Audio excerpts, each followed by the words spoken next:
Bonjour à toutes et à tous et bienvenue dans l'œil de Moumou, votre émission hebdomadaire qui ausculte chaque semaine nos grandes émissions, nos grands médias et nous enivre les dérives, les dérapages et parfois les quelques rares accomplissements. Alors ce programme n'existe que grâce à vous, que grâce à vos dons.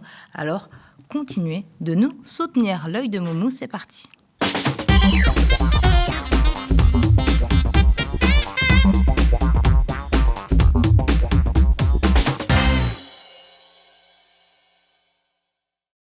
Salut Mourad. Bonjour à toutes et à tous, bonjour à toi chère Amira et tous mes vœux, puisque je n'ai pas encore eu la chance de t'avoir à mes côtés dans cette chronique depuis le début de l'année. Oui, c'est le premier enregistrement de l'année 2026, alors très belle année, plein de belles choses et encore plein d'œil de moumou. Ah bah écoute, avec grand plaisir pour toutes et pour tous, et puis je t'invite à partager mes vœux avec les tiens actuels et les futurs tiens. Qui arriveront bientôt. Merci beaucoup, Mourad. Et aujourd'hui, on a un invité, et pas n'importe lequel, Fabrice Epelboin. Tu es spécialiste des réseaux sociaux et de la cybersécurité. Bienvenue à toi et puis bonne année aussi. Bonjour et bonne année à tous les deux. Merci beaucoup. Alors Moumou, avant de commencer avec tes tops et tes flops de la semaine, bien sûr, on va commencer avec mon traditionnel préambule. Et puis tu vas nous parler de Monsieur Ferjou, qui se lance dans un combat que tu qualifies de plutôt noble. Ah oui, moi je l'aime bien. J.S. Ferjou, Jean-Sébastien. Donc c'est le fondateur d'Atlantico et puis qu'on voit maintenant grenouiller sur les plateaux télé pour faire le toutologue. Et là, il va se lancer dans un combat effectivement très noble qui est celui contre l'ingérence de puissances étrangères dans les médias français. On ne peut pas espérer mieux, c'est pas mal. Je vais d'ailleurs vous lire son message posté sur les réseaux sociaux. Il va donc écrire « Le régime iranien tombera tôt ou tard ». J'aime bien parce que ça ne veut rien dire tôt ou tard. Je veux dire, on peut dire ça pour n'importe quel événement. Et ce jour-là, émergeront les informations sur les liens financiers et ou idéologiques entretenus par certains des analystes que nous entendons sur les plateaux avec l'ambassade d'Iran. Bon, alors, il n'en sait rien, mais bon, il présume de ça. Sauf que ce brave garçon, je vais vous laisser regarder cette capture d'écran, s'est retrouvé aux côtés d'Elisabeth Lévy il y a quelques temps. C'était en juin 2024. Il s'est retrouvé en Israël pour un voyage. Alors, est-ce que c'est du tourisme ? Est-ce que c'est en Thalasso ? Je ne sais pas. Par qui c'est payé ? Je ne sais pas. Je lui ai posé la question. Il a toujours pas répondu. Mais on sait très bien que notamment Elnet, l'agence de lobbying israélien, proche évidemment du pouvoir en place, multiplie et dépense sans compter pour faire venir, et puis il le revendique, on l'a déjà vu ici à plusieurs reprises, il revendique le fait de faire venir des journalistes, de faire venir des chroniqueurs, de faire venir des gens influents en France et ailleurs, des parlementaires. Il y en a beaucoup qui y sont allés, Aurore Berger et d'autres se sont fait arroser, puis aussi récemment, ça a créé une onde de choc au sein de la rédaction de Marianne. La nouvelle patronne de Marianne aussi a été trimballée en Israël gracieusement sans l'avoir précisé, et ce qui peut potentiellement orienter un tout petit peu ses éditos.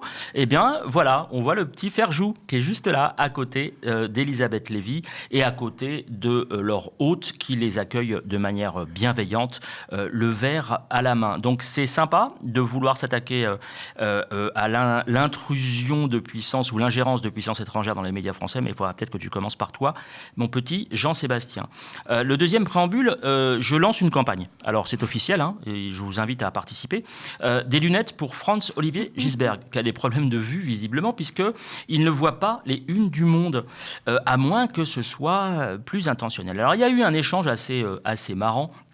On peut le trouver drôle, mais avec notre cher confrère Anton Rouget de Mediapart, il va écrire, Franz-Olivier Gisberg, qui est très énervé, encore une fake news de Mediapart, on est sur la question iranienne, encore une fake news de Mediapart, c'est incroyable, mais il n'y avait rien sur l'Iran dans le journal papier du Monde, daté du 3 janvier, alors que la révolution avait commencé le 28 décembre et qu'il y avait eu 8 morts dans les heures précédentes. Vérifiez, point d'exclamation. Le mec, il ose balancer ça à Mediapart. Alors, je vais vous lire juste l'extrait qu'il avait posté de son fameux billet. Ouvrez les guillemets. À l'ère de l'interversion des valeurs, les mêmes pleureuses, bonjour la misogynie, pleureuses, clair, net et précis. Quand vous dites pleureuse, ça signifie que pour être faible et pleurer, il faut être une femme. Donc les mêmes pleureuses, en viennent à soutenir l'Iran des mollahs que Trump a menacé de ses foudres s'il lui prenait l'envie de noyer dans le sang l'actuelle révolte populaire. Une révolte impressionnante que nos chers médias bien pensants, deuxième case cochée, bien pensants c'est un terme évidemment d'extrême droite, ont comme par hasard complotisme, tardé à découvrir à l'image du Monde ou de Libération, peut-être contrarié par les ennuis du pire ennemi d'Israël, no Jews, no news. Donc, sous-entendu, tout ça, c'est de l'antisémitisme. On est dans un truc complotiste complètement fou. Sauf que, évidemment, Anton Rouget lui a répondu en pointant la une du Monde du 1er janvier qui... Voilà, c'était facilement vérifiable. Hein. Évidemment. Alors, donc, soit c'est totalement intentionnel, soit c'est complètement con, soit c'est les deux. Mais dans tous les cas, je pense qu'il s'est pris les pieds dans le tapis de manière assez grossière. Et est-ce que tu croises régulièrement de ce genre de choses? C'est-à-dire que les gens affirment quelque chose avant même d'avoir vérifié et que finalement ça se retourne contre eux. Est-ce que c'est quelque chose de récurrent? Sans arrêt. Et là, on est dans un festival d'hypocrisie. Si on prend un peu de recul, on peut s'apercevoir que la dernière fois qu'il y a eu une grosse révolte en Iran, c'était 2009, la Révolution verte. À l'époque, Hillary Clinton, qui était secrétaire d'État, chantait les louanges de la liberté d'expression à l'américaine et son exportation à travers Twitter. On voit la distance qui a été parcourue par les démocrates depuis. Et par ailleurs, 3 années plus tard, en 2011, on avait le printemps arabe. Le printemps arabe, durant tout son début, qui est la révolution en Tunisie, faisait l'objet d'un blackout absolu dans la presse française, tous médias confondus. Il n'y a que Rue 89 qui a évoqué le sujet, et un poil France 24, parce qu'ils étaient en conflit avec la direction à l'époque, donc un peu en roue libre en matière de contrôle éditorial. Tous les autres médias regardaient leurs chaussures, alors que les morts s'accumulaient par centaines en Tunisie. Donc on est dans une immense hypocrisie qui dure depuis la nuit des temps, mais qui là prend une résonance assez particulière, parce qu'on a la conjonction des réseaux sociaux et des médias, et des positions qui sont radicalement inversées en 10 ans.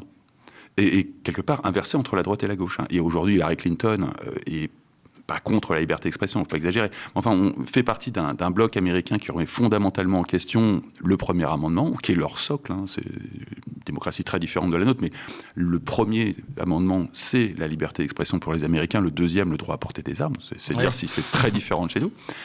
Mais toujours est-il qu'ils remettent en question leurs fondamentaux, alors qu'elle était la première à pousser les réseaux sociaux pour faire du regime change à l'époque. Et puis, il ne faut pas oublier que même si le printemps arabe a démarré par un concours des circonstances et de l'activisme local avec de l'aide à l'international, très rapidement, quand on s'est embrayé sur l'Égypte, Wael Ghonim, c'était le directeur marketing de la zone EMEA de Google. Donc on a une prise en main par ces mêmes réseaux sociaux qu'aujourd'hui on accuse d'ingérence.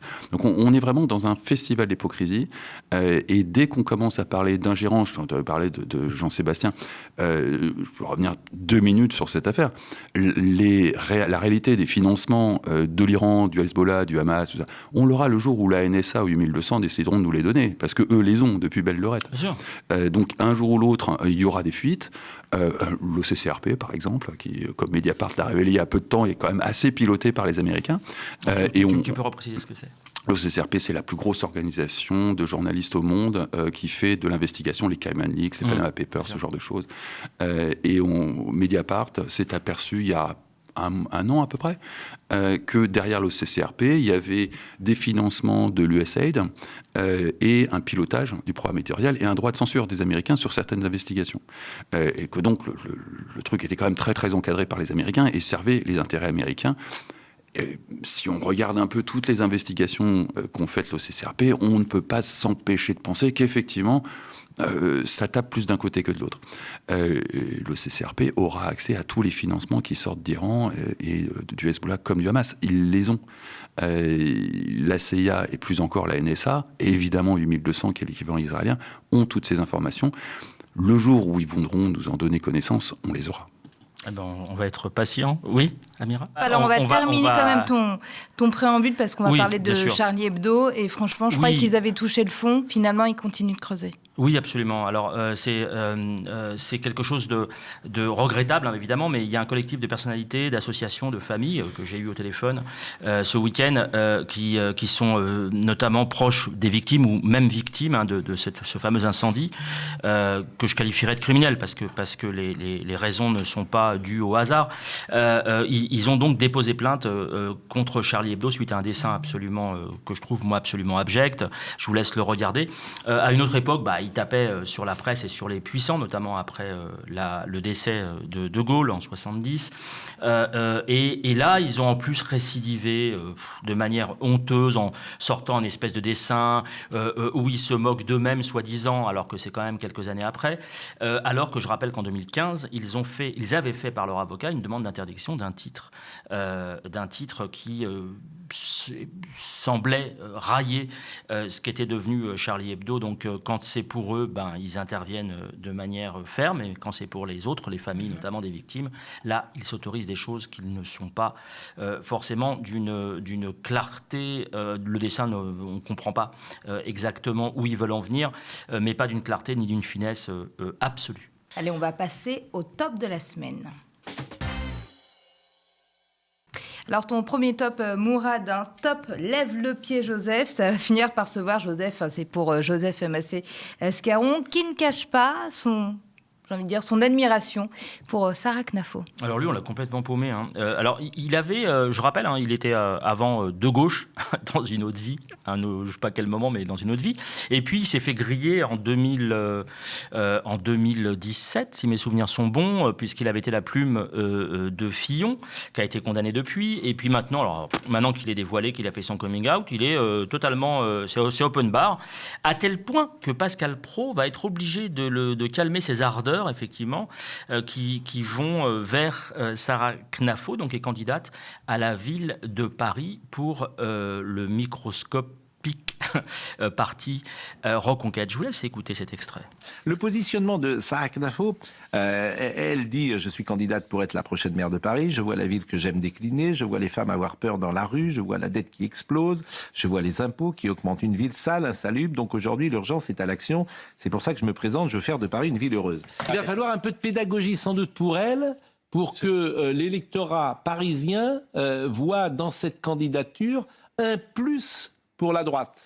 C'est pas très compliqué. On voit déjà sur les affiches qu'il a choisies, sur la couleur jaune qui est employée, qui est une couleur lumineuse, sur le slogan « La ville heureuse ». Non, mais attendez. Si, parce qu'il y a une proposition. C'est-à-dire que tous les Parisiens, honnêtement, sont malheureux dans leur situation. Tous. Donc, pas tous les Parisiens. Oui, par définition, pas tous les... Une grande partie. Pas tous les Parisiens, puisque Anne Hidalgo a été réélue. Par définition... Oui, depuis, il s'est passé des choses. Depuis la réélection de Anne Hidalgo, ça ne vous a pas échappé.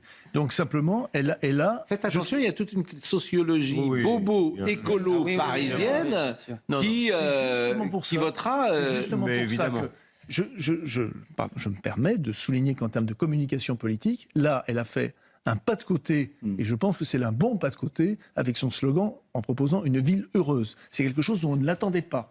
Et je pense qu'elle a raison. Oui, mais moi, c'est pas exactement ce dont je parlais, mais c'est intéressant de vous écouter. Mais je vous parlais comment se positionner face à Rachida Dati. C'est ça que je trouve intéressant. Véronique Jacquet. Alors, on va malheureusement y revenir, mais le fait, est-ce que tu observes le fait que très souvent, des gens sont présentés pour ce qu'ils ne sont pas, c'est-à-dire qu'on les présente par exemple comme éditorialistes, le pire c'est essayiste, ou qu'on leur donne une étiquette qui ne correspond pas à la réalité de là d'où ils parlent. Est-ce que c'est quelque chose que tu observes ? Et si oui, est-ce que c'est quelque chose qui te dérange ? C'est un peu ça, éditorialiste. C'est un journaliste qui tout d'un coup assume ses opinions politiques et les défend. Et objectivement, le problème des éditorialistes, c'est pas bon ça. Le problème, c'est les journalistes qui font exactement la même chose avec une étiquette journaliste. S'il y a eu un tel effondrement de la confiance envers les médias et les journalistes, et la France est dans l'un des pays dans lequel on est au plus bas, c'est précisément de cette confusion entre éditorialistes et journalistes. Moi, je la fais remonter à l'arrivée des blogs et une espèce de nouvelle concurrence qui est arrivée avec des amateurs qui prenaient très clairement position et qui mélangeaient un peu tout la plupart du temps. Et puis, face à cette concurrence, une réplique a consisté à faire la même chose. Et depuis facilement 10-15 ans, ça n'existe plus des journalistes qui disent les faits et qui séparent les faits de l'analyse d'une prise de position. On a une espèce de blobi-boulga et c'est généralisé absolument partout. C'est caricatural sur CNews parce que quelque part ils l'assument, mais c'est partout comme ça. Alors, il y a éditorialiste, il y a journaliste, c'est un fait, mais aujourd'hui, je parle bien d'essayistes à dessein. C'est-à-dire qu'on a des gens qui viennent parasiter les plateaux télé et on ne sait pas d'où ils viennent, on ne sait pas d'où ils parlent. Moi, je ne sais plus qui est réellement Massescaron, par exemple. Je ne sais plus qui il est. Je ne sais plus s'il est journaliste, éditorialiste, si...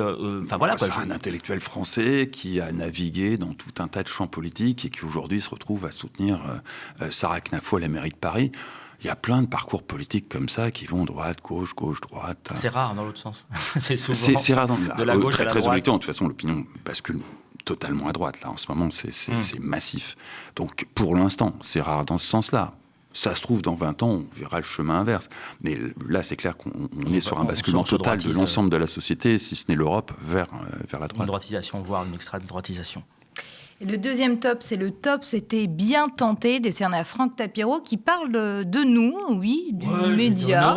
Alors, il nous qualifie quand même de chaîne LFI, mais bon, son jugement, on n'en a que faire, bien sûr. Je rappelle que Tapiro, donc, une espèce de... Je crois qu'il est publiciste. C'est un publicitaire qui a mener des campagnes publicitaires pour des politiques et ainsi de suite, pas forcément à gauche. Et il va se penser, pourquoi donc c'était bien tenté, parce qu'il va se penser plus important qu'il n'est. Et il va s'appuyer sur la chronique que j'avais animée avec Émeric Caron, où le député de gauche allait expliquer que, voilà, quoi, suite à une question que je lui avais posée, qu'il était prêt à débattre avec un certain nombre de personnes. Sauf qu'il a jamais cité Franck Tapiro, qui, lui, dit qu'il est prêt à débattre avec lui, à faire un débat contradictoire qui va forcément perdre, et ainsi de suite. Je vous laisse écouter cet extrait, je le trouve savoureux. Il y a eu une enquête, mais je ne sais pas où l'enquête, on va le savoir dans quelques jours. Mais je pense que comme il s'emmerde un peu, et comme il a peur, vous savez pourquoi il dit à tout le monde, dans un média qui s'appelle Le Média, vous savez, la fille, que personne ne veut faire de débat avec lui. Ah bon, Émeric, rappelle-toi, pendant des années, on faisait des débats tous les jeudis sur LCI, le matin de 9 à 10. D'ailleurs, ça se passait pas très bien pour toi. Et ça fait depuis le 7 octobre 2023 que je lui dis, quand tu veux, où tu veux, Radio J ou un autre média, CNews ou Europe 1. Il ne répond pas, il fait croire que tout le monde a peur de lui. Je n'ai jamais eu peur de lui. C'est lui qui a peur de moi. Et encore, merci pour ta fidélité à l'œil de Moumou, mon petit Francky, c'est bon. Alors, ton dernier top, il est décerné à Gallagher Fenwick. Tu l'as appelé top spécial. C'est vrai que ça fait du bien d'écouter ce genre d'analyse dans nos médias traditionnels. Un peu mon neveu, ouais. Il est Gallagher Fenwick. C'est un journaliste qui intervient régulièrement sur les plateaux. Alors, il est souvent en contradiction avec d'autres invités sur les plateaux, mais il va apporter sa connaissance et puis il va temporiser, un peu comme ce que fait notre ami Bélir Nabli. Il va venir apporter quelque chose d'un peu nourrissant, d'un peu serein, d'un peu réfléchi, avec du recul. Et là, alors qu'ils sont tranquillou-bilou sur le plateau, en train de balancer que il faudra peut-être aller choper Khamenei et puis le désinguer, le découper en 4 et ainsi de suite, lui va expliquer que le rapport de la civilisation, le rapport des démocraties, en l'occurrence de la France, notamment à la peine de mort, est un tout petit peu plus complexe que ça. Je vous laisse écouter. Il y a autre chose. Le guide suprême a du sang sur les mains. Aussi odieux soit ce personnage, on est en train de s'installer confortablement dans une ère où on parle très simplement de tuer un homme. Je rappelle qu'en France, on a mis fin à la peine de mort en 1980. Oui. Donc avant de banaliser l'élimination physique d'une personne sur des motifs tout à fait légitimes, est-ce qu'on peut commencer par réfléchir à ce que nous, en tant que membres de la communauté internationale, pouvons faire en restant fidèles au cadre du droit et de nos valeurs pour soutenir ce peuple afin qu'il puisse effectivement prendre en main son destin et, comme l'a très bien dit Didier, décider par lui-même, sans que des puissances extérieures viennent tuer je ne sais pas qui, je ne sais pas comment et je ne sais pas où, s'il souhaite une république par exemple ou une monarchie. Parce que cette espèce de banalisation de l'élimination comme ça, c'est extrêmement dangereux de parler comme ça. Et ce vent-là, quand on se met à l'accompagner, il faut bien comprendre qu'il peut, à un moment donné, se retourner contre nous. Puisque si nous acceptons cela, Si nous nous comportons et parlons comme ces personnages sanguinaires, qu'est-ce qui nous différencie d'eux? Puisque nous ne sommes plus dans le droit et plus dans nos valeurs. Alors en quoi sommes-nous supérieurs à ceux que nous permettons comme ça, depuis un plateau, de juger en disant « Ouais, on va aller les buter, on sait où ils sont, etc. » Attention, c'est Vladimir Poutine qui parle comme ça, j'irai les buter jusque dans les chiottes. Moi, je ne parle pas comme ça. Donc merci à Gallagher Fenwick pour ces analyses que je trouve toujours, de manière assez régulière, très pertinentes. Alors on va passer au flop. Alors le premier flop, c'est flop mauvaise foi et victimisation. C'est décerné à Julien Pain, on en parlait tout à l'heure en off. Julien Pain qui est bien embêté parce que personne sur les plateaux télé ne veut qualifier Nicolás Maduro de dictateur. Oui, alors ça fait suite à une interview de Mathilde Panot face à Apolline de Malherbe qui va refuser de répondre à... je ne sais pas si tu as vu ce passage de Mathilde Panot qui refuse en fait face à Apolline de Malherbe de qualifier Maduro de dictateur. Non pas parce qu'elle pense qu'il n'est pas dictateur, ce qu'on ne saura pas, mais c'est pas la question. La question, c'est qu'elle dit, elle veut pas se faire enfermer, c'est son point de vue. Je le défends pas, je suis pas l'avocat de Mathilde Panot. Elle veut pas se faire enfermer dans l'idée que, et elle l'explique très bien, que si elle le qualifie de dictateur, donc si elle répond à l'injonction d'Apolline de Malherbe, implicitement, elle dirait que ça justifie l'intervention US et la capture de Maduro. Et bien, Julien Pain, il va vouloir, avec deux spécialistes, donc une juriste et puis un chercheur de l'IRIS, spécialiste de l'Amérique du Sud, de l'Amérique latine, il va chercher de manière évidente à ce que ces deux invités condamnent les propos ou du moins l'absence de propos de Mathilde Panot, sauf que ça ne va pas exactement se passer comme il le souhaitait. Je vous laisse écouter. Alors, est-ce que Nicolás Maduro était un dictateur? Quand on pose la question, en tout cas, à Mathilde Panot de la France Insoumise, vous allez voir que sa réponse n'est pas très claire. Est-ce que vous considérez que Maduro n'a jamais été un dictateur? Madame de Malherbe, je ne répondrai pas à cette question. Je ne veux pas répondre aujourd'hui à cette question parce que la question n'est pas la qualification du régime. Parce que si vous commencez à mettre le doigt dans la qualification du régime, à ce moment-là, vous justifiez, vous légitimez ce qui est fait comme violation du droit international. Bon, voilà, donc on tourne un peu autour du pot, elle ne répond pas vraiment à la question. Christophe Ventura, vous êtes spécialiste du Venezuela. Vous, est-ce que vous auriez une réponse plus claire? Est-ce que c'est un dictateur, Nicolás Maduro? Tout est une question de définition. Si on s'en rapporte à ce qu'est une dictature au sens des sciences politiques, c'est un État qui est gouverné par quelqu'un dont le pouvoir procède du coup de force et sans élection, sans consultation, qui a un régime de parti unique. Là, c'est un peu le cas quand même, puisque les élections, elles ont été très contestées. Oui, alors, si non, je termine juste parce que comme le sujet est compliqué, c'est un système de parti unique, ça veut dire un dictateur, la Corée du Nord, là on voit ce que c'est une dictature, etc. Dans le cas vénézuélien, si on veut dire par là que c'est un régime dont l'élection est contestée, dont le chef de l'État est contesté parce que les élections sont contestables, parce qu'il y a de la répression d'État, parce qu'il y a de la persécution d'un certain nombre d'opposants, etc.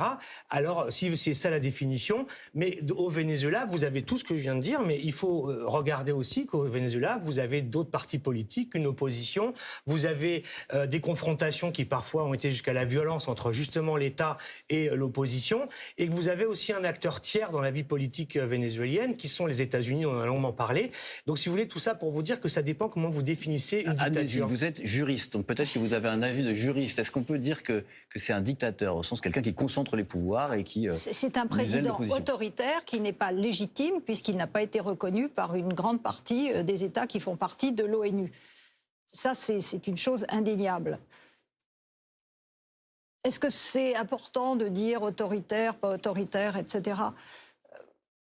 Mais j'entends bien votre argument sur le fait que c'est un concept, la dictature, qui est à expliquer d'abord avant de définir. Mais surtout, dans l'administration Trump, personne ne parle de rétablir la démocratie. Alors, comme si ça suffisait pas, il va expliquer sur les réseaux sociaux, ouvrez les guillemets, c'est absolument magique, sur le même passage de notre dernière émission, je suis accusé d'être d'extrême droite.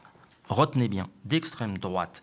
Parce que je demande si Maduro est un dictateur, puis d'extrême gauche, parce que l'invité qui répond serait proche de LFI, ce réseau était extraordinaire. Sauf que Julien Pain, qui est quand même le chantre du débunk, machin, bidule truc, il va poster 2 captures d'écran, que vous allez voir présentement, sauf que la personne visée s'appelle Kunta Vanden Kite, et il écrit « Julien Pain veut fact-checker Mathilde Panot de LFI, qui refuse de tomber dans la facilité en qualifiant Nicolás Maduro de dictateur ». Ce que vous disais tout à l'heure. Or, le spécialiste du Venezuela, donc le fameux expert de l'IRIS, et la juriste sur son plateau se montrent eux aussi prudents. Et l'on sent un peu d'agacement chez Julien Pin, ce qui est exactement le cas. Sauf qu'il ne le qualifie pas comme étant d'extrême droite. Et donc, forcément, il y a un moment donné, on demande des comptes à Julien Pin. Tout le monde lui demande, mais présentez au moins vos excuses. Enfin, je ne sais pas, vous n'avez jamais été qualifié d'extrême droite. Et je trouve ça assez dégueulasse parce que, en fait, c'est ce truc d'utiliser le côté l'extrême droite me bave dessus, l'extrême gauche me bave dessus, donc je suis au centre et je suis bien, et ça veut dire que je dis la vérité, sans réaliser qu'on est en train de sortir soi-même une fake news, ça me dérange un tout petit peu. Est-ce que, alors, je veux pas qu'il y ait de jugement à l'emporte-pièce, mais il ne peut pas, pardon pour la double négation, il ne peut pas ne pas savoir qu'il est en train de faire une connerie, que quand il dit qu'on l'accuse d'être d'extrême droite... Je ne suis pas du tout persuadé. Non, j'ai vraiment échangé à nombreuses reprises avec des journalistes qui sortaient des fake news gigantesques, qui s'en sont absolument pas conscients. Récemment, j'ai eu le cas j'étais sur France Culture, j'ai eu le cas des élections en Roumanie annulées. On a quand même une investigation très détaillée qui montre qu'il y a d'un côté une campagne d'influence lancée par le parti Renew Europe, piratée par une espèce de crypto-millionnaire roumain loufoque avec un parcours judiciaire long comme le bras, qui a changé sur la plateforme qui était censée faire un brief à des influenceurs roumains 2-3 détails pour ensuite acheter 800 000 euros des comptes dormants sur TikTok qui sont venus polluer tous les posts de ces influenceurs en recommandant le candidat d'extrême droite dont il était lui-même proche. Et par magie, on a fait passer ça pour des Russes. Le rapport Viginum ne pointe pas les Russes, c'est juste des agences de renseignement qui, à droite à gauche, ont dit « Ah bah, ça doit être les Russes ». Alors que très clairement, on a un crypto-milliardaire complètement véreux qui a dépensé près d'1 million d'euros pour acheter des comptes dormants. Donc on a une affaire interne à la Roumanie qui justifie sans doute d'annuler les élections, hein, là-dessus, il n'y a pas photo. Mais on s'est servi des Russes comme par avant. Et là, pour le coup, les fact-checkers pouvaient très facilement lire le rapport Viginum et s'apercevoir que si on est un journaliste sérieux, on ne prend pas des communiqués de presse d'agences de renseignement au pied de la lettre. Hein, et on fait son boulot, on croise des sources, on analyse un peu les choses. Mais personne ne l'a fait, à part envoyé spécial sur France 2, qui sont déplacés sur place et qui ont été voir ce qui s'est passé. Personne ne l'a fait, tout le monde a répété les communiqués de presse des agences de renseignement. Ce qui laisse quand même un goût amer sur le rôle des journalistes aujourd'hui. Si c'est pour copier-coller des dépêches AFP et des communiqués de presse d'agences de renseignement, c'est inquiétant. Alors, copier-coller, j'entends. On peut le faire aussi de bonne foi. Ils le font de bonne foi. Voilà. Ils le font vraiment de bonne foi. Alors, on peut le faire de bonne foi ou de mauvaise foi, sauf que là, c'est lui qui fabrique la fake news. Il est censé combattre et débunker les fake news. Non, il combat les méchants, il défend les gentils. C'est pas tout à fait la même notion que la vérité. C'est les méchants et les gentils. Maduro est un méchant. Il est dans le camp des gentils, donc il combat Maduro. Après, ils sont dans des zones très dangereuses parce que, très concrètement, Trump étant également un méchant, on a un méchant qui attaque un méchant. Ouais, donc ça devient un peu compliqué dans une vision très manichéenne des choses qui sont aujourd'hui le propre de n'importe quel journaliste. Hein. On a les gentils, les méchants, on défend les gentils contre les méchants.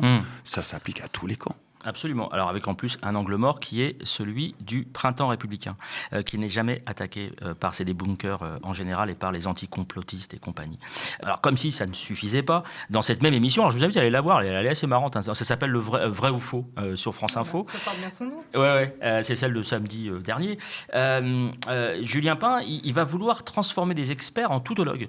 Donc on a toujours Christophe Ventura, donc de l'IRIS, qui est spécialiste, comme je l'ai dit tout à l'heure, spécialiste d'une région précise, à savoir l'Amérique latine, qui va s'exprimer sur ce qu'il connaît. Ben non, il va vouloir en faire une espèce d'Alain Boer, c'est-à-dire quelqu'un qui est capable de parler de tout, d'absolument tous les sujets, ce que va réfuter évidemment Christophe Ventura, puisque comme l'a précisé sur les réseaux en réponse à cet extrait Pascal Boniface, donc le fondateur et directeur de l'IRIS, bah ça se passe pas comme ça quand on est un peu sérieux. À partir de ce moment-là, on affirme que nous sommes la puissance qui doit gérer cette région continentale du Groenland à la Terre de Feu. Et que mais là, l'Iran, par exemple, ça rentre pas du tout. Moi, je vous parle de ce que je connais, de l'Amérique, de cette région. Ça fait du bien d'avoir des experts, des vrais experts qui osent recadrer les journalistes qui les mènent sur un chemin un peu foireux.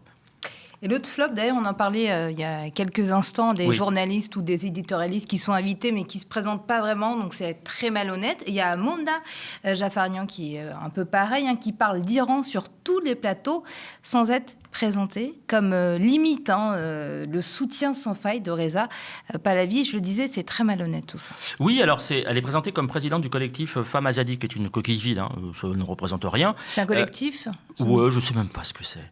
C'est une association de je ne sais pas quoi, mais enfin en tout cas, effectivement, quand tu le dis, elle est soutien sans faille de Reza Pahlavi. Donc je rappelle quand même que c'est le fils du Shah d'Iran, du tortionnaire, du dictateur, le Shah d'Iran. Il a une fortune estimée à 62 millions de dollars. Il a beaucoup travaillé dans sa vie, j'imagine, pour mettre ça de côté. Merci Hubert. Et donc il est pressenti comme héritier par ces gens-là. Et vous allez voir sur ce plateau, c'est absolument magnifique. Je fais un top spécial à Laurent Geoffrin qui va abonder dans son sens et elle va défendre, mais comme une militante acharnée, le retour d'un fils de dictateur en Iran, comme si ça allait arranger les choses. Je vous laisse écouter. Les volontés, les projets, les possibilités d'un éventuel retour de Reza Pahlavi. Lui-même, donc le fils du Shah en exil, a dit qu'il était prêt à revenir en Iran pour faire quoi précisément ? Ce serait une monarchie constitutionnelle pour travailler à une transition avec qui ? Alors, c'est pas du tout ni pour l'instauration d'une monarchie, on n'en est pas du tout là. C'est vraiment pour mener la phase de transition du pays. Donc, il a un programme qui fait plusieurs centaines de pages, qui est disponible sur son site, que des millions d'Iraniens ont déjà consulté en ligne. C'est sur Rise Iran. Donc, en fait, le projet, c'est de tenir le pays pendant cette phase de transition et d'organiser des élections démocratiques pour que les Iraniens puissent décider de la forme de démocratie qu'ils souhaitent et des leaders qu'ils souhaitent voir au pouvoir. Donc, tout est très bien détaillé. Il y a un conseil avec des membres des minorités. Exactement, avec des membres des minorités de chaque parti politique, donc que ce soit de gauche-gauche ou de droite-droite, avec des décisions qui sont prises de manière collective pour l'Iran. Mais surtout, ce qui est très important, c'est que c'est sur plusieurs valeurs qui sont indiscutables. La première, c'est la laïcité. Ça veut dire, dès la chute du régime, enlever la religion de toutes les lois de l'État, l'intégrité territoriale, donc l'Iran reste un seul et même territoire, le respect des droits humains et le respect des minorités. Donc minorités, c'est-à-dire limitation. Exactement. En fait, c'est une démocratie, une vraie. Il faut avoir conscience que c'est quelqu'un qui a vécu aux États-Unis. Alors pour vous dire un peu le gloubi-boulga pour avancer sur le prochain, anticiper l'un des prochains flops. Au vu des drapeaux brandis durant notamment les rassemblements de soutien qu'ils ont organisés, cette fameuse association coquille vide, cette tendance au confusionnisme est quand même assez confirmée. Regardez, qu'est-ce que viennent foutre, et je ne suis pas certain que d'avoir en soutien à l'appel de faire revenir le fils d'un terroriste d'État qui a été le Shah d'Iran, de le faire revenir avec un soutien affiché d'un État coupable au moins de crimes de guerre, à savoir Israël, donc évidemment qui est soutenu par les USA. Je ne sais pas si tout ça finit pas par troubler un peu les esprits. Alors, le dernier mot reviendra à Gérard Haraud, ancien ambassadeur de France, aux États-Unis notamment, et auprès de l'ONU, qui écrit, ouvrez les guillemets, c'est quand même comme si l'Espagne faisait appel au fils de Franco. 3 petits points. Je trouve ça plutôt pas mal résumé. Une réaction éventuellement sur ça ? Sur Gérard Haraud ? Parce que ancien commercial de NSO Pegasus. Alors oui, je suis sur le cul qu'on l'invite sur des plateaux sans jamais lui mettre ça devant le nez. Alors ça rejoint l'histoire des cartels, c'est-à-dire, enfin les cartels, alors oui, pardon, j'ai pas précisé, mais les cartels, vous savez, c'est ce qui est près des tableaux dans les musées pour préciser l'origine et le nom et la date de. C'est moi sur n'importe qui, j'ai toujours milité pour qu'on dise d'où parlent les gens, qui sont les gens et quel est leur pédigré. On est dans la haute trahison. Sarkozy a viré ça de la Constitution, ça n'existe plus, mais disons que sous De Gaulle, c'était fusillé ce genre de personnage. Ah oui, carrément. Ah bah oui. Pegasus, on a quand même une affaire d'espionnage qui touche le plus haut sommet de l'État, ainsi qu'une tripotée de hauts fonctionnaires qui sont en charge de la gestion du pays. Oui, là on peut appeler ça de la haute trahison. Ah bah écoutez, ce sera l'objet d'un autre débat, mais vraiment, je le dis sans plaisanter. Dernier flop ? Oui, bien sûr. Le flop, quand on ne maîtrise même pas le vocabulaire de l'île aux enfants, et il est décerné par Abnous Chalmani. Raconte-nous tout. Alors Abnous Chalmani, donc c'est celle qui raconte des bobards et des cracks, qui est même obligée de présenter des excuses la semaine suivante. Vous savez, c'est elle qui avait raconté notamment que les jeunes femmes, les lycéennes, en l'occurrence musulmanes présumées, qui avaient des très bonnes notes à l'école, leurs grands frères leur disaient « Oh, ça va pas, ouais, tu te prends pour une blanche, quoi. Vas-y, tu vas avoir des notes plus basses maintenant. Hein. » Ce qui était complètement fou, à s'appuyer sur une étude à la con qui n'existe pas. Donc c'est une menteuse, une falsificatrice. Et là, j'ai trouvé ça assez drôle parce qu'elle va se planter sur quelque chose de complètement léger pour le coup, mais qui va raconter quelque chose. Je vous laisse écouter. Écoutez bien la chute, s'il vous plaît. Ça, avec la tradition spartakiste, les Rosa Luxembourg qui pensaient sérieusement que si les nazis arrivaient au pouvoir, c'était l'occasion pour la gauche de enfin gagner. Tout ça fait un boogie-booga d'extrême qui sent très mauvais pour l'Allemagne. C'est quoi boogie-booga? Mais personne dit ça, jamais. Ça veut dire que même sur Gloubi-Boulga, qui est quand même pas un truc de ouf, bah oui, Casimir, l'île aux enfants, même là-dessus, elle n'est pas foutue de...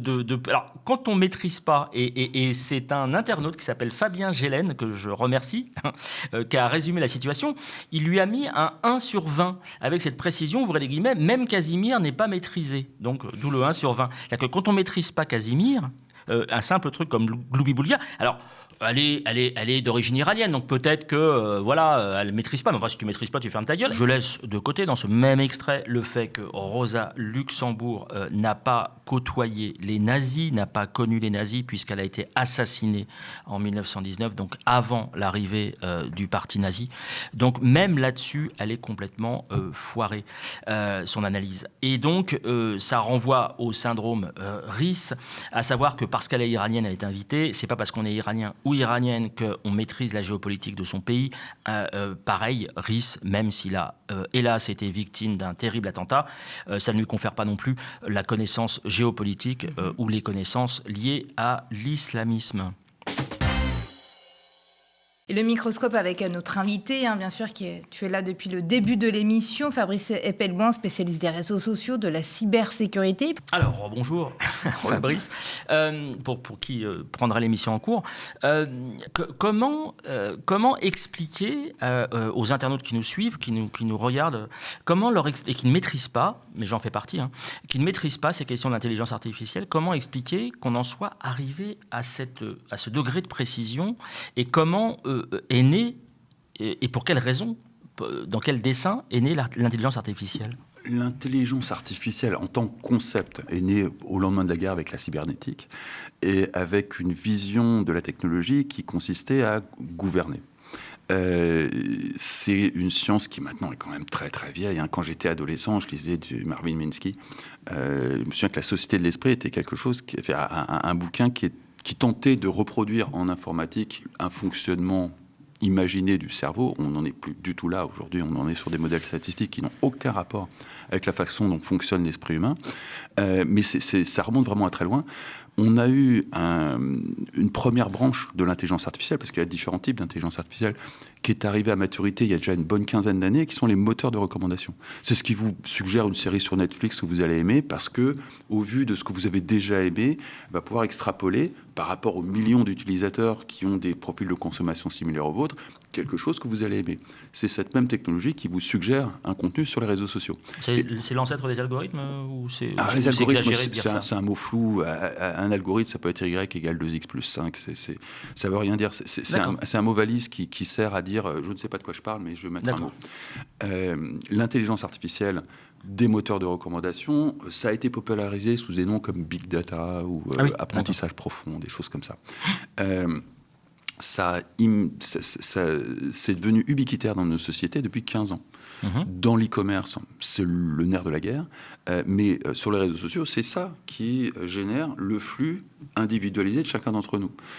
Donc ça a eu déjà un impact majeur, mais c'est une intelligence qui s'apparente à quelque chose qui serait pour un être humain de l'instinct. Quand on maîtrise totalement une discipline, il y a un moment où on développe une forme d'instinct, où sans avoir besoin d'avoir tout un tas d'éléments, on va instinctivement savoir quelle est la conclusion, ce qui n'est pas une raison pour ensuite construire le chemin inverse, mais qui vraiment est propre à cette spécificité d'un humain qui, à force de maîtriser un domaine, développe un instinct. Là, depuis 3 ans, on a le ChatGPT. Là, la similitude avec une intelligence humaine est frappante. On a effectivement quelque chose qui typiquement passerait le fameux test de Turing, où on ne sait pas très bien si on s'adresse à un être humain de l'autre côté sur un autre ordinateur ou à une intelligence synthétique. Et du coup, la notion d'intelligence artificielle est devenue totalement ubiquitaire, avec le lancement de ChatGPT, qui est le produit technologique avec la plus grosse progression qu'on ait jamais vue, où qu'ils ont accumulé des centaines de millions d'utilisateurs en l'espace de moins d'un an. Et effectivement, on a quelque chose qui ressemble à une intelligence artificielle que nous tous autour de la table, on pratique au quotidien et qu'on exerce au quotidien, et qui est beaucoup plus inquiétante que des moteurs de recommandation qu'on serait bien incapable de remplacer, si ce n'est auprès de proches qu'on connaît très bien, parce qu'on va lui dire « oui, tu as aimé tel truc ». Là, ça remplace notre capacité à écrire, notre capacité... Pour toi, c'est pas une opportunité, ChatGPT Ça dépend des gens. Ça dépend de l'emploi qu'on en fait. Ça dépend de l'emploi qu'on en fait, ça dépend de sa capacité à exercer une profonde remise en question des organisations, de ses façons de travailler, aussi bien au niveau individuel qu'organisationnel. Mais de toute façon, oui, ça va remplacer une quantité astronomique de tâches. Typiquement, le conseil, c'est très compliqué. L'avenir du conseil aujourd'hui, très, très compliqué. Le journalisme, pareil. Ah oui. Donc, il y a tout un tas de professions qui vont être juste rayées de la carte, remplacées par de l'intelligence artificielle. Qui plus est, des professions qui ne sont pas vraiment en odeur de sainteté. Consultant, c'est pas ce qui se fait de plus populaire de nos jours.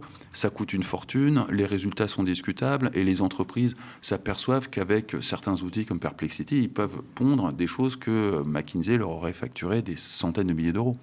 Donc, la tentation de se passer de McKinsey est quand même très forte. Et pareil pour les journalistes. On parlait tout à l'heure, en introduction de cette émission, du traitement différencié de l'Iran selon l'orientation politique des journaux. Il y a une question que je me suis posée, mais je ne suis pas allé voir la réponse chez des journalistes. J'ai posé la question à c'était Perplexity, qui m'a pondu un rapport de 15 pages, très détaillé, en analysant qu'effectivement, il y avait un biais et qu'on ne traitait pas le sujet de la même façon. Alors, pas aussi exagéré que ce qu'en a dit, j'ai oublié son nom, Fogg. Oui. François-Xavier Gisbert. Mais malgré tout, il y a un biais et une intelligence artificielle est parfaitement capable d'analyser de façon très détaillée quels sont les biais, quels médias ont traité ça sous un angle, c'est une révolte sur des raisons économiques, quels autres médias ont traité ça sous un angle, c'est une révolte contre les mollahs. Et il y a incontestablement un biais. Le problème, c'est qu'il n'existe pas de journalistes capables de faire cette analyse, vu qu'ils sont tous orientés politiquement. L'intelligence artificielle permet vraiment de distinguer les faits des opinions et ça offre un espoir pour l'accès à l'information de la population générale, de pouvoir enfin avoir des faits et de séparer l'analyse des faits et les opinions sur l'analyse des faits. Alors techniquement, parce que juste, pardon, Amir. Techniquement, c'est des stats. Alors, voilà. C'est des stats à un niveau pour l'internaute stéphanois de base, moi, comment ça se concrétise? Qu'est-ce que va faire, on va prendre ChatGPT, c'est le plus connu, mais qu'est-ce qu'il fait? Il va compulser toutes les données et toutes les connaissances sur un sujet? Avant tout, il est passé par une phase d'apprentissage qui est très longue, très gourmande en énergie, où il a accumulé des tonnes de contenu et des quantités invraisemblables de contenu.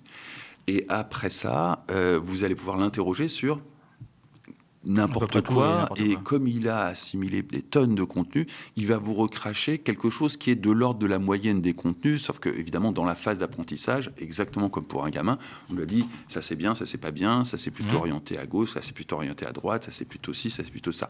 Donc il va pouvoir peser le pour et le contre dans l'ensemble des contenus qui lui a servi à sa phase d'apprentissage, et puis il va pouvoir aussi faire ses propres recherches opportunistes en fonction de la question que vous lui posez. Ce qui explique que ça prend quand même un certain temps. Et à partir de là, on est dans une progression absolument vertigineuse où d'un mois à l'autre, les résultats sont de mieux en mieux, de mieux en mieux, de mieux en mieux. Aujourd'hui, on n'est pas loin d'arriver à un niveau que beaucoup d'experts assimilent au niveau d'un doctorat. Et effectivement, il y a des outils, je pense à NotebookLM, pour faire un doctorat aujourd'hui, ou une thèse, c'est extraordinaire. C'est un outil fantastique. Vous commencez par votre bibliographie et ça vous crache votre doctorat. J'exagère un peu, c'est quand même un poil plus compliqué. Mais on peut faire un doctorat en 6 mois avec NotebookLM. Alors que normalement, c'est 2-3 ans minimum. Mais on est sur la truanderie, là. Non, pas nécessairement. Il n'y aura pas eu le travail, l'effort de recherche de la personne. La personne peut être compétente, c'est-à-dire avoir un doctorat sans avoir travaillé. Très concrètement, personnellement les compétences. Quand tu prends un chariot élévateur et que tu montes une caisse, t'as pas fait l'effort non plus. T'as appuyé sur un levier. T'as appris à manipuler un Fenwick. Exactement. Oui, mais t'as appris à manipuler un Fenwick. De la même façon, tu vas apprendre à manipuler un outil d'intelligence artificielle.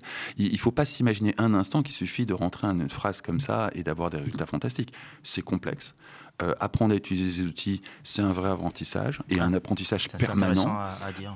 Il y a une quantité de contenu sur YouTube pour l'apprentissage de ces outils-là, mais il ne faut pas s'imaginer un instant que vous tapez une phrase et vous avez votre doctorat. Pour faire l'équivalent d'un travail de doctorat, ça demande vraiment de maîtriser les outils. En général, pas qu'un seul. On jongle entre différentes intelligences artificielles. On les fait communiquer les unes après les autres. Et ça demande vraiment beaucoup d'apprentissage pour arriver à un résultat qui est probant. C'est souvent pour ça qu'on a des malentendus, notamment sur des plateaux télé, de gens qui tapent une requête, qui obtiennent un résultat souvent médiocre et qui disent c'est de la merde. On est exactement comme j'essaye de lever une caisse avec un Fenwick, mais je ne sais même pas où est la clé de contact. Donc c'est de la merde le Fenwick. Non. Il y a une phase d'apprentissage, mais une fois qu'on maîtrise il n'y a pas d'une fois qu'on maîtrise ces outils, parce que l'apprentissage est vraiment permanent, vu que les outils changent en permanence. Mais quand on maîtrise ces outils, on atteint quand même des niveaux qui sont impressionnants. Amira ?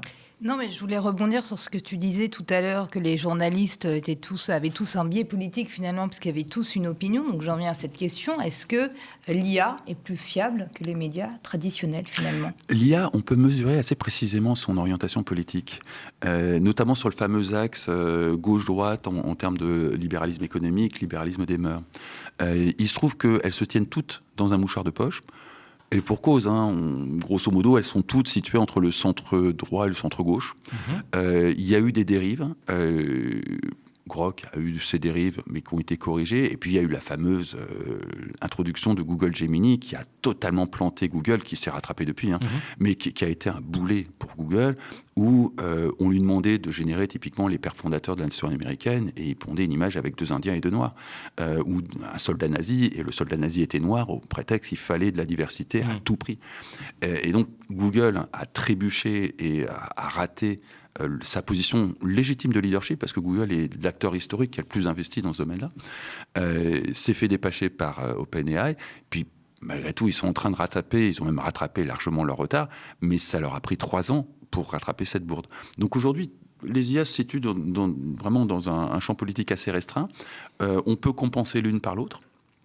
Typiquement, si on veut avoir un jugement politique sur quelque chose, il est quand même prudent d'utiliser 2-3 IA et de leur faire discuter un consensus. Il faut recouper l'information comme avec les médias finalement. Il faut évidemment recouper l'information, mais là, on peut aussi s'adresser à une IA pour recouper l'information de la première, ça va plus vite.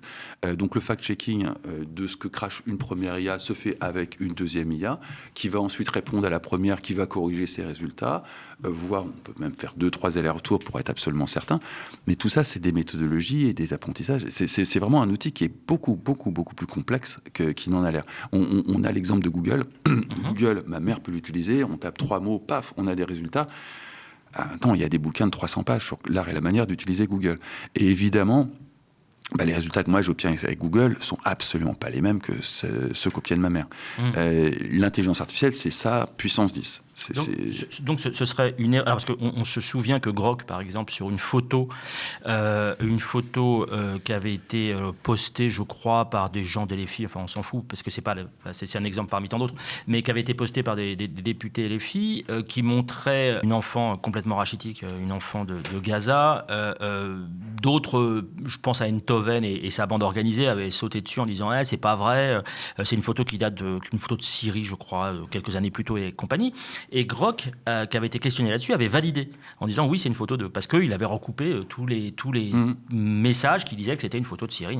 Sauf que l'AFP a dit non, c'est une photo effectivement qu'à un mois que nous avons prise, nous la validons. Oui, sauf que tout le monde a menti au final. Oui, c'est ça, tout le monde a menti en s'appuyant sur. Donc ce que tu dis, l'AFP a menti, Grok a menti, tout le monde a menti. Oui, donc ça veut dire qu'il ne faut pas prendre comme argent comptant le premier message d'une intelligence artificielle. Non, bien sûr que non. Il faut la rembouliner. D'abord, il faut savoir interroger. Alors, cet enfant, concrètement, elle souffrait d'une maladie génétique, je crois, qui expliquait son état plus que la malnutrition, bien plus que la malnutrition. Elle avait été présentée comme victime de la famine à Gaza.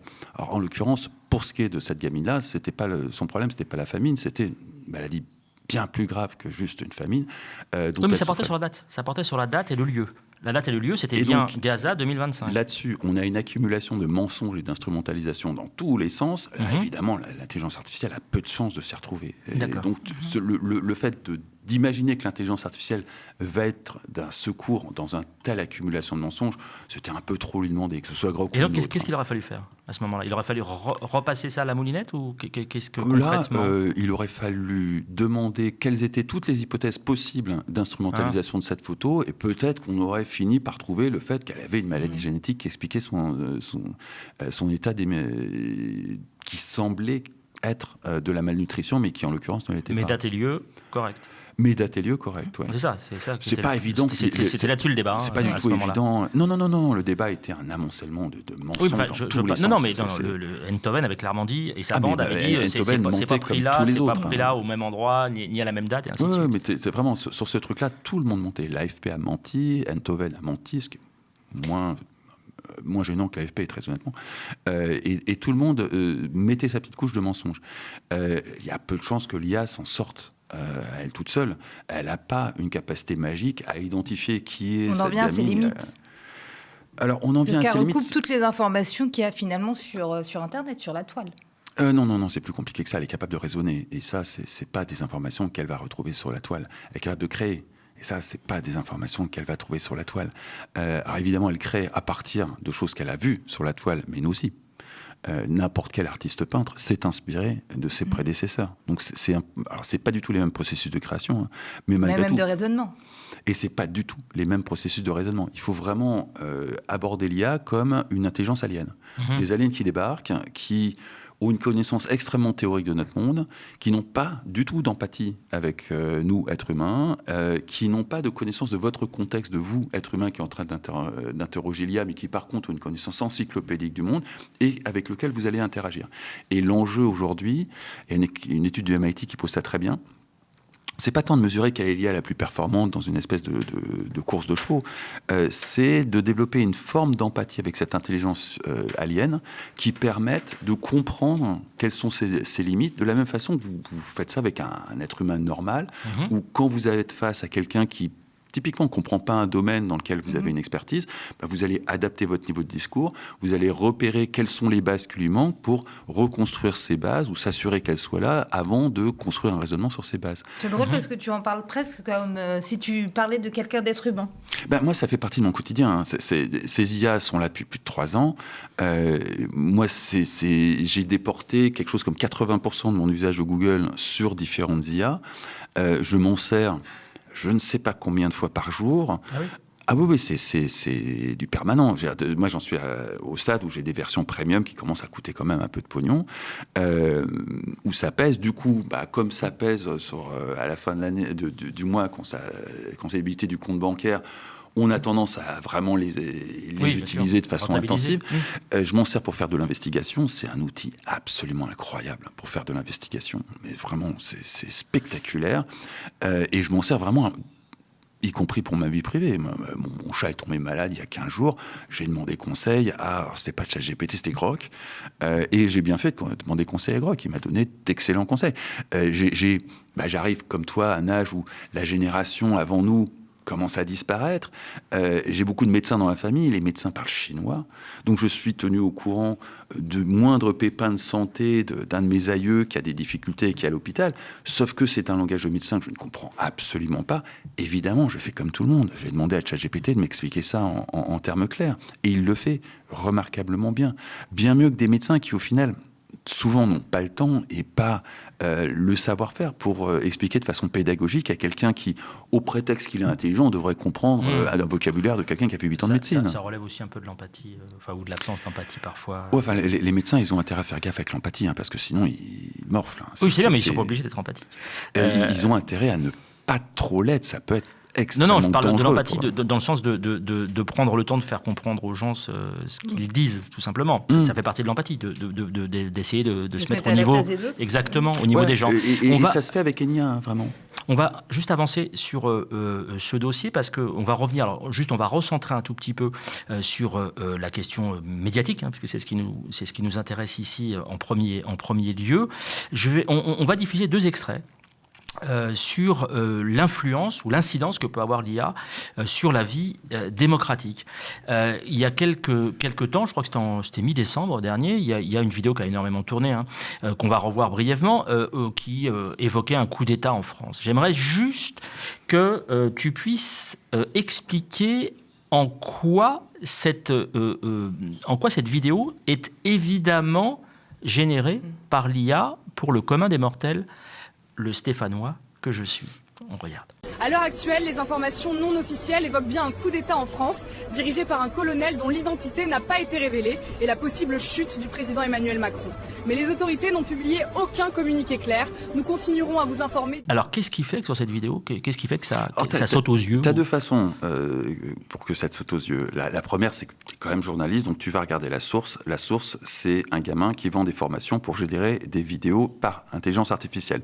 Donc, à partir de là, tu regardes ces autres vidéos et tu t'aperçois qu'évidemment, tout ça, c'est généré par de l'intelligence artificielle et que le gamin a une offre de formation auquel tu peux te souscrire pour apprendre à faire la même chose.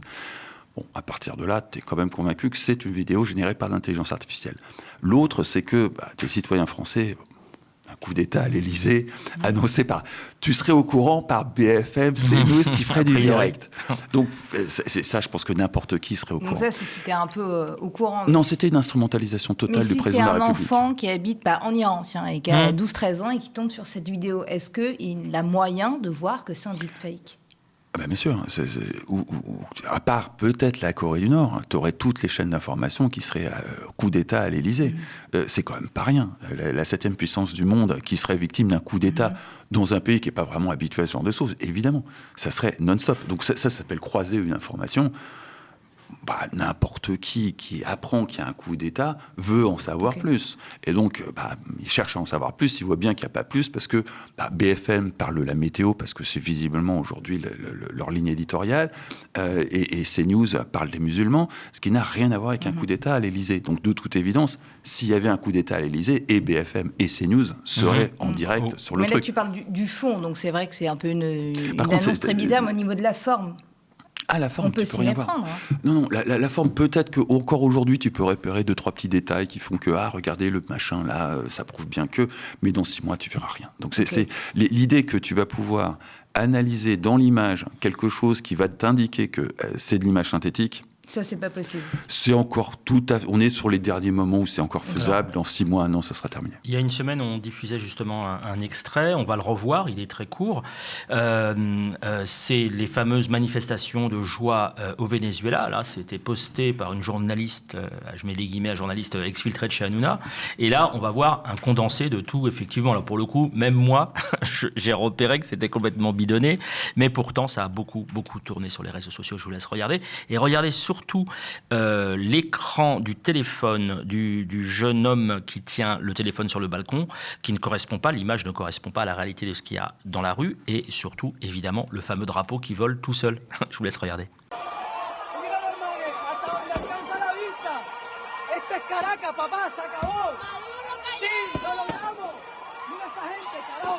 Donc là, pour le coup, on a de la chance puisque tous les éléments nous invitent à... Ouais, mais ça, vraiment, dans 1 an, il y aura plus ce genre Dans combien de temps? Non, c'est pas un jour près. Mais dans vraiment un temps qui va arriver très très vite. On va rentrer de plein pied dans un monde où l'image ne fait plus foi de quoi que ce soit. Alors comment on fait, nous? On s'adapte. Je raconte souvent cette anecdote. C'était la dernière. Quand les frères Lumière ont fait la projection du tout premier film, qui est l'entrée en gare de La Ciotat d'un train, qu'on a tous en tête. C'est vraiment le tout premier film de l'histoire du cinéma. Souvenez-vous que lors des premières projections, les gens se jetaient. Les gens se levaient de leur chaise et partaient en courant. Et puis, ils ont appris qu'effectivement, l'image qui était projetée ne reflétait pas une réalité et qu'il fallait prendre de la distance. On va avoir cette prise de distance, et je pense qu'on est déjà en train d'avoir cette prise de distance, où de toute façon, une image ne fera plus foi. C'est comme ça.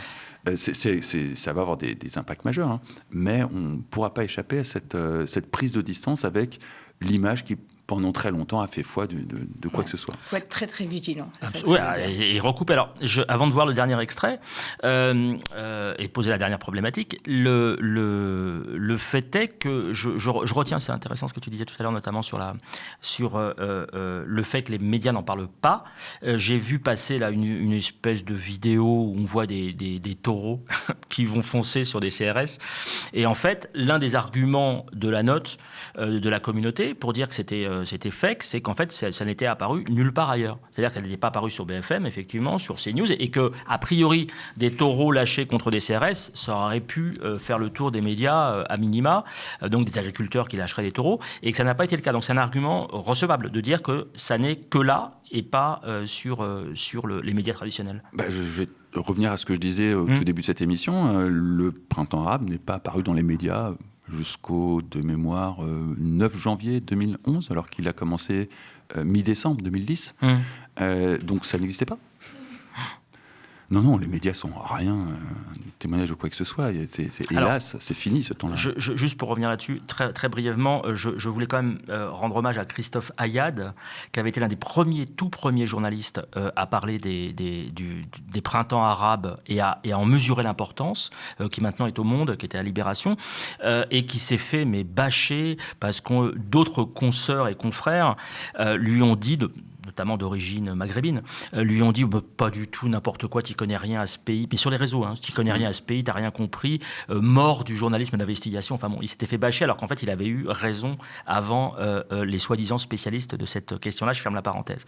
La dernière chose, ce qui concerne toujours la démocratie, c'est Isabelle Nizar, qui fait partie du groupe Les Républicains centristes et indépendants, on dirait un film de Jean-Yann, dans le 16e arrondissement de Paris, et qui va poster une vidéo sur Gaza, une vidéo qui vient d'un compte négationniste, un compte pro-israélien négationniste concernant la condition des Gazaouis, et elle va prendre 0 pincette, elle va être alertée, mais elle va, et c'est pour ça que je voulais te poser cette dernière question, elle va, n'empêche, valider que le fait que cette IA, d'où qu'elle provienne, c'est pas la question, mais que cette IA est finalement une véritable vidéo. Je vous laisse regarder, ça concerne les distributions alimentaires à Gaza.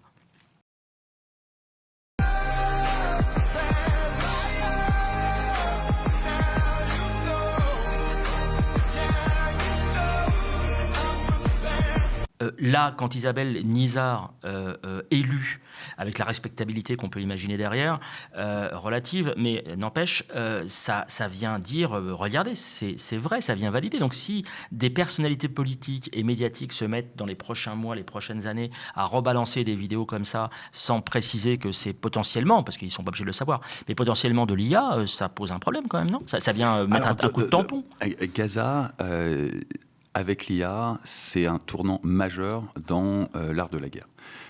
Il y a eu l'IA utilisée à tort et à travers, dans une multitude de dimensions, dont la dimension informationnelle, mais c'est pas la plus importante au final, mais dans la dimension informationnelle, il y a eu une quantité absolument astronomique de fausses vidéos, au point que Israël a développé des IA pour détecter des faux, qui deviendront peut-être des outils de détection de fausses vidéos, pour l'instant pas encore au point, mais il y a eu un déferlement de fake vidéos, tout simplement parce que cette fonctionnalité qui a été lancée par Google et qui aujourd'hui est disponible dans tout un tas d'IA, était rendue accessible au grand public, et que forcément, à défaut d'avoir des images, les gens les ont imaginées et fait imaginer par des IA.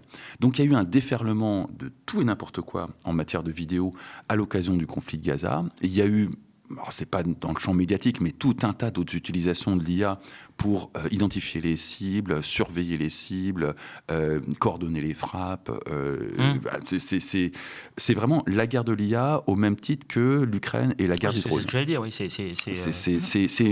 Et on est loin d'avoir les tenants, les aboutissants. C'est le sujet de tout un tas d'investigations. Il y a beaucoup de choses à dire. Et je reviendrai vous voir pour en parler. Ah, ben oui. Mais c'est vraiment, il y a un avant et un après de l'IA à usage militaire avec Gaza.